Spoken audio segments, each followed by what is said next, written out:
یہ برتن نہ ہو ہے ابھی دکھاتا ہوں. فوراً اس کھجور کے پتوں میں ہاتھ ڈالا اور پھر اس ہاتھ کو داہنی طرف ڈالا. وہاں مٹی کا ایک پیالہ تھا, اس پیالے میں پانی بھرا ہوا تھا. اس پیالے کو اٹھایا, اس میں سوکھی روٹی کو ڈال دیا تھا جو نرم ہو رہی تھی. حضرت عمر کو دیا, امیر المومنین یہ پیالہ ہے اور اس میں پڑی ہوئی روٹی یہی میری غذا ہے. فرمایا ابو عبیدہ تم یہ کھاتے ہو؟ فرمایا نہیں, میں تو جب شام جاتا ہوں تو 3-4 دن کے لیے جب میں یہاں آتا ہوں تو شام میں ہی ایک عورت رہتی ہے, میں اسی سے 4-5 دن کی روٹیاں اکٹھی بنوا لیتا ہوں اور جب میں یہاں آتا ہوں تو میں لے کے چلا آتا ہوں. جب تک وہ روٹی نرم رہتی ہے میں کھاتا رہتا ہوں, جب وہ روٹی سوکھ جاتی ہے تو میں اسی پانی میں اس کو نرم کرنے کے لیے ڈال دیتا ہوں اور جب وہ نرم ہو کر پھول جاتی ہے تو میں یہی روٹی کے ٹکڑے چبا لیتا ہوں, کھا لیتا ہوں. یہی میری دنیا ہے.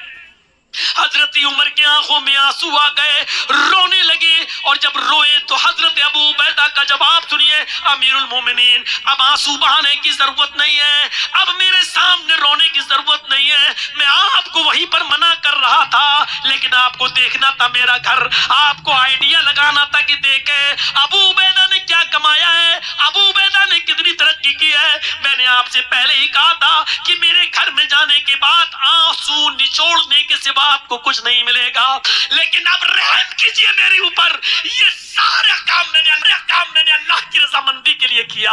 اب اللہ کے واسطے یہ کسی اور سے تذکرہ مت کرنا, کسی اور کے سامنے ذکر کر کے میری اللہ کے ساتھ بتائی ہوئی زندگی کو, دنیا میں رہنے والی زندگی کو, اس کی ثواب کو کم مت کر دینا. اب کسی سے تذکرہ مت کرنا. میرے بھائیوں, گورنر ہے معمولی نہیں, شام کا, اردن کا, فلسطین کا, لبنان کا, لیکن حال یہ ہے کہ اس کے گھر میں سونے کے لیے گدا نہیں ہے.